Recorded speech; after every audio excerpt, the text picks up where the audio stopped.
परम आदरणीय उपस्थित हमारे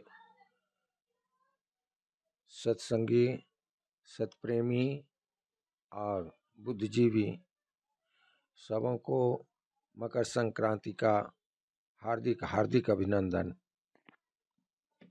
सज्जनों, मानव जीवन में मानवों की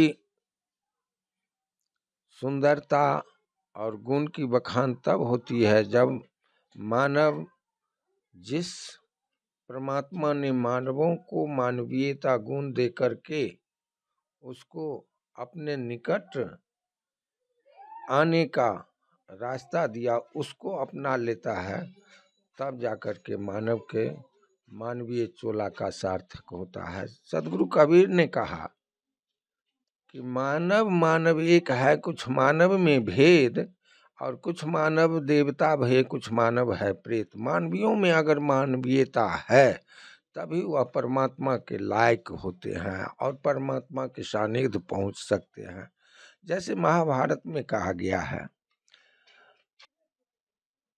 एक बहुत सुंदर माध्यम है परमात्मा के पास पहुंचने का त्याग, जो कि गृहस्थ आश्रम में भी हो सकता है।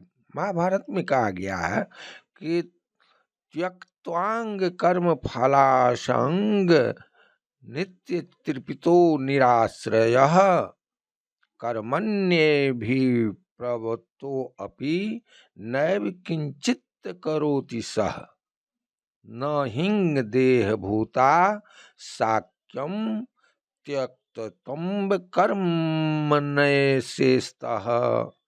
यस्तु कर्म फल त्यागी स्व त्यागी त्यभिधीयते।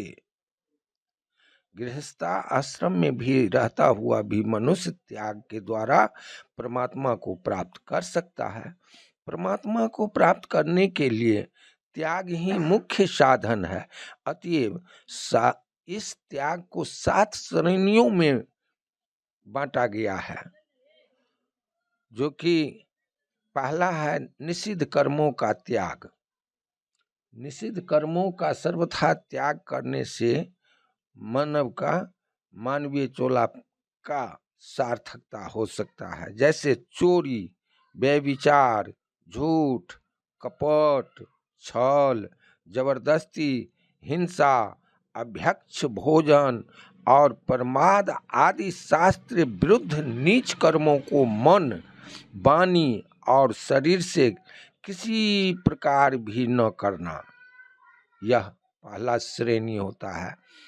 दूसरा है काम में कर्मों का त्याग। स्त्री, पुत्र और धन आदि प्रिय वस्तुओं की प्राप्ति के उद्देश्य से एवं रोग संकट आदि की निवृत्ति के उद्देश्य से किए जाने वाले यज्ञ, दान, तप और उपासनादि सकाम कर्मों को अपने स्वार्थ के लिए न करना, यह दूसरी श्रेणी का त्याग होता है। तीसरा त्याग क्या है?